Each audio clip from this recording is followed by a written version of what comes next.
ወንዱም ከዚህ የተለየ አይደለም። ሚስት አጥፍታ ይቅርታ ለጠየቀችበት ጉዳይ አፉ ብያለሁኝ ብሎ ነገር ግን ጧትና ማታ እንደ ጆከር ካርድ እየመዘዘ የሚነዛነዝበት የሚያስፈራራበት ብዙ ነው።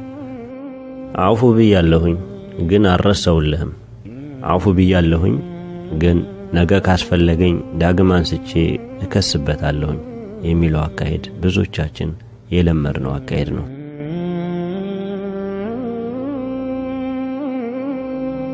ነገር ግን አላህ Subhanahu Wa Ta'ala እና የይቅርታው ነብይ ሙሐመድ ሰለላሁ ዐለይሂ ወሰለም ያስተማሩን የይቅርታ አይነት ይህ አይደለም።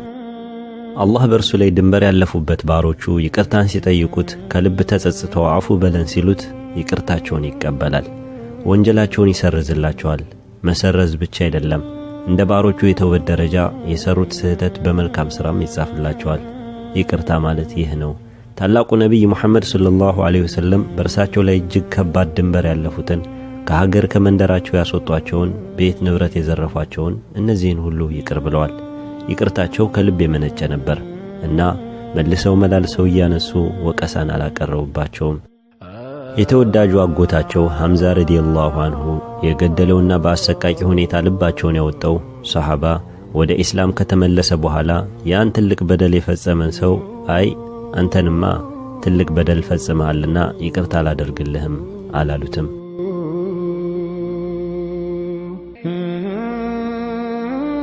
የኛ ይቅርታ ግን ጎዶሎ ነው። በመፈክር እንጂ በልብ ይቅርታ ማድረግን አልለመድንም። በአፋችን ይቅርታ እናደርጋለን፣ ሆዳችን ግን ቂም ያረግዛል። ጓደኞች፣ ወዳጆች፣ ዘመዶች አፉ በሉኝ አፉ ብያለሁ ብለን ነገር ግን ቀን የምንጠብቅላቸው ቦምቦች በመዝገባችን ውስጥ ተቀምጠዋል።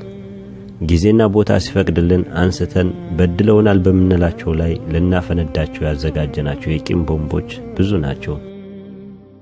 አፉ ብለናል ስንል ያንን በደል ስህተት ከመዝገባችን ላይ ፍቀነዋል፣ ልባችን ውስጥ ቦታ የለውም እያለን ነው።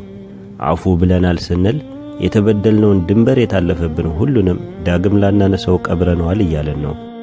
ነገር ግን በአፋችን አፉ በሉኝ አፉ ብያለሁ ብለን ከእህት ከወንድሞቻችን ጋር በተፈጠረ ቅራኔ የማንነጋገር፣ ወዳጅ ዘመዶቻችን በድለውኛል ብለን አይናቸውን ለማየት የምንጠየፍ፣ ከእናት ከአባቱ ጋር ከልብ የማያወራ ነገር ግን ፌስቡኩ በአፉታ አበባ የደመቀ አፉታው መፈክር እንጂ በእርግጥም አፉታ አልሆነም።